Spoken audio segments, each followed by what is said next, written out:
Jésus, prenant la parole avec autorité, leur adressa à nouveau une parabole, disant: Le royaume des cieux se compare à un roi majestueux qui organisa des noces somptueuses pour son fils bien-aimé.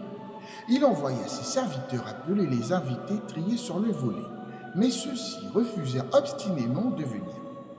Le roi, persévérant, dépêcha d'autres serviteurs avec ce message. Dit aux convives: Voici, mon banquet est prêt. Mes bœufs et mes bêtes grasses ont été immolés. Tout est apprêté. Venez festoyer aux noces. Mais les invités, insouciants et indifférents, s'en allèrent, l'un à son champ, l'autre à ses affaires. Quant aux autres, dans leur rébellion, ils saisirent les serviteurs, les maltraitèrent avec ignominie et les tuèrent. Alors le roi, enflammé de colère, dépêcha ses troupes, extermina ses meurtriers et réduisit leur cité en cendres. Il dit ensuite à ses serviteurs: Les noces sont prêtes, mais ceux qui étaient invités n'étaient pas dignes d'y participer. Allez donc dans les carrefours et conviez tous ceux que vous rencontrerez sans distinction. Les serviteurs se rendirent dans les chemins et rassemblèrent tous ceux qu'ils trouvèrent bons comme mauvais, si bien que la salle des noces fut comble de convives. Cependant, lorsque le roi entra pour voir les invités, il aperçut un homme qui n'avait pas revêtu l'habit de noces approprié.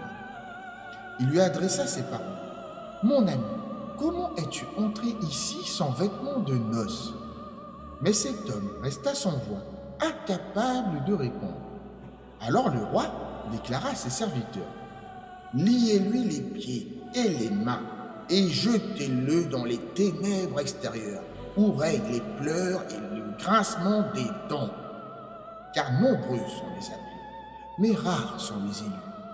Les pharisiens, cherchant un prétexte pour accuser Jésus, se réunirent et complotèrent contre lui, espérant le piéger dans ses propres paroles.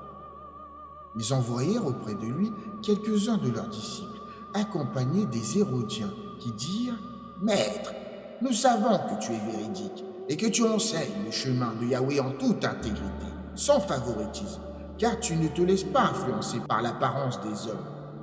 Dis-nous donc ce que tu en penses. Est-il permis de payer le tribut à César ou non?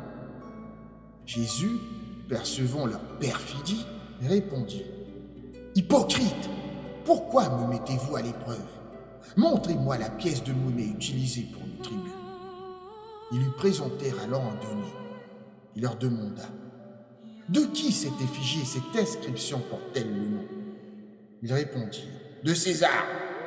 Alors il leur dit: Rendez donc à César ce qui appartient à César, et à Yahweh ce qui revient à Yahweh. Ébahis par sa réponse pleine de sagesse, ils s'éloignèrent, incapables de répliquer.